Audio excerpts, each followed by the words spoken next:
information, but we certainly will let you know. If you'll stay tuned in here to Ask Elaine, then we have true information for you.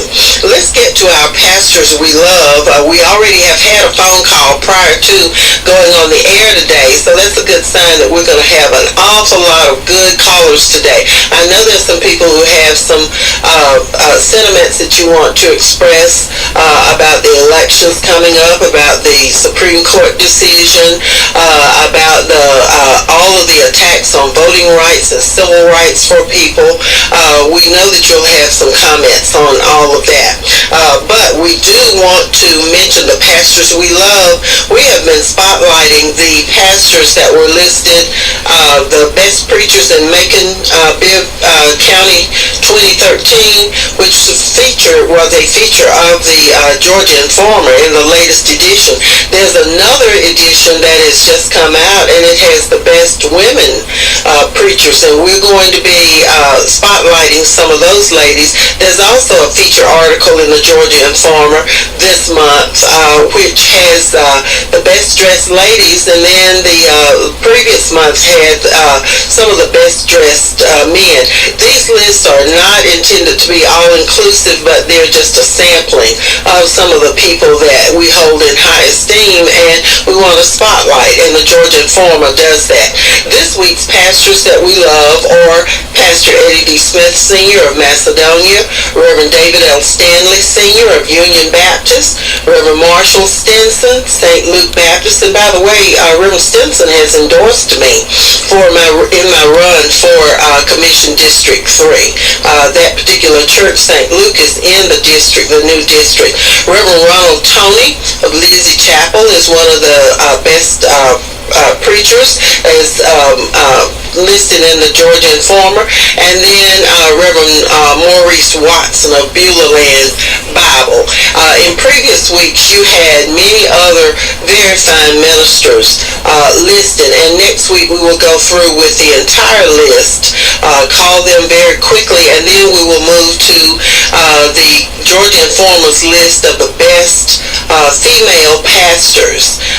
Lisa Watson, Mary Butler, my pastor, Pastor Maria Gordon. These folks are on that list, and so we're going to call those, and we just might give you a sneak preview and tell you about who are some of the best dressed men and women in this community, according to the Georgia Informer. And Herbert Denard says that these lists are not all inclusive, but they are a glimpse at some of the very fine people in our community. Before I go to a topic that we started on last week, we started talking about 12 ways to prevent identity theft. A number of people have had their identity stolen, and they have just been financially ruined, and it's taken them years to straighten their finances out.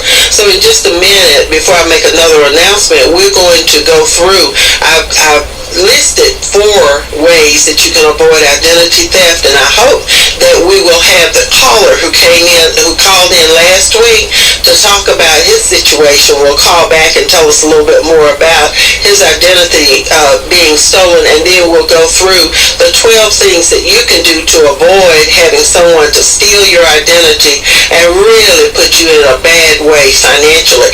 But we, the 6th graduating class of EL High School Homesteading Academy, announce our commencement ceremony. It will be on Saturday, the 3rd of August, 2013 at 5 o'clock in the evening. And on next week, we will announce to you the location, the church location where we will hold our graduation ceremony. This will be the 6th one. EL High School is very proud that we have now over 200 new high school graduates who have worked hard and who have earned their high school diploma. And if I had one of those little sound effects where you have the clapping and all of that, I would play that right now. I'm going to ask them around here to get that for me, because we need to applaud the pastors we love, the professional of the week, the ministers we love, and also accomplishments like this. So we have almost 100 students who are on the list to graduate August 3rd, 5 p.m. and the location will be announced very soon. So if you see some of these graduates, please compliment them. Please congratulate them on the hard work that they have done. Our calling number is 646-5858. And let me go back and mention one other thing. Senator Lucas is going to be featured on Close Up I believe it comes on Saturday on Channel 13 at 12 noon, and then it's shown again on Sunday morning, I believe at 6 or 6:30, and so you have two opportunities to see your senator discussing various topics from the community. I'm sure they're going to ask him about all the fine work that he is doing all over the 26th district. I'm sure they're going to ask him about the opposition that's jumped out there so early. I'm sure that they're going to ask him about the water problems that he's been able to resolve in Twiggs County, and they're just very pleased with his work over there. And then over in Sandersville and Hancock County, Sparta, where he's been able to resolve their redistricting situations over there. So we look forward to you tuning in to watch Senator Lucas and another guest. They'll also be talking about the Democratic Party and our new chair of the Democratic Party, Sandy Powell, and we want to congratulate her. Sandy is a retired financial associate with MetLife, and she's a member of First Baptist Church. So we want to congratulate her. We have a caller. Good afternoon, Ask Elaine. Yes, Ask Elaine. I want to call and ask you about the identity theft. Yes, sir. Tell us what happened. You don't have to give us your name or any of that. Just tell us what happened with you. Well, I went down to the IRS to get a copy of a transcript and to have some paperwork filed for the medical center, and I asked for, like I said, a copy of my transcript, and I found out that someone had got copies of some documentations from Newell, from Scrap Iron Yard, and filed income taxes on my behalf using my Social Security number, and therefore they wouldn't give me a copy of the transcript. They said, yes. Right, okay. And so you were able to find out. How long did it take? Are you still working on your situation? I'm currently still working on it. Oh my, how long ago was that your identity was stolen? I was notified exactly 2 weeks ago. 2 weeks, so you've got a long road to hoe there. Exactly. Oh my. So what has it limited you? How has that limited you that there is some question about your identity?